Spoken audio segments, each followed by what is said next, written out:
So a few years ago, I asked my mother if I could have her drum, and in true family tradition, she said, "Get your own drum." I said, "Mom, your drum is really amazing. It has a sweet sound." She's like, and she just said, "Get your own drum." And it's not because of money. It's because we, again, in our community, we believe that our drums find us. So last year when I sang in Grandma's Shawl in Toronto, one of my compositions, I ordered a children's drum, and it's really small, and I've used it here. And then I ordered this one, and it's a beast of a drum, and it's very unreliable. Sometimes it's loud, sometimes it has a buzz, but it's fancy. It's so beautiful. Everywhere I go, people say, "It's so beautiful." My third drum, which is the one I've used to do most of my compositions, it's so humble. It doesn't look fancy. It has a bunch of scars on it from, I think it's a moose, that one. And I share these stories because it's really important that people know that some of us, not we, but some of us don't know our heritage much. Not because we weren't taught, it's because we couldn't. There wasn't safety to even speak. I just got interviewed last week by someone at O'Neill Collegiate, a young high school student who wanted to know if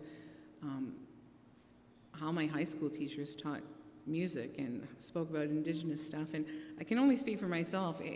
I couldn't say I was an Indigenous. Where I went to school was, especially when I moved to northern Quebec, it was extremely racist. So I just kept to myself. I just smiled. I got good grades. And when I came to Ontario, it was a bit better. Anyhow, so when I was meditating and praying and with my drums and playing all of them, I didn't know what I was going to compose for today, because that's another thing I struggle with.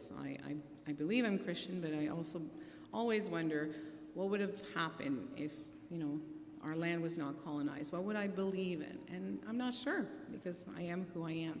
I do believe in Jesus' teaching. I do believe he was a good human being and the Son of God. And I think he's shaking his head right now, going, "What's going on in this world?" So in my studies, I discovered the word Nānibawin, which means to stand up. And you're going to say, what does that have to do with the United Church? I think it has everything to do with the United Church. We stand up. We believe in being an affirming church, especially here at Faith United.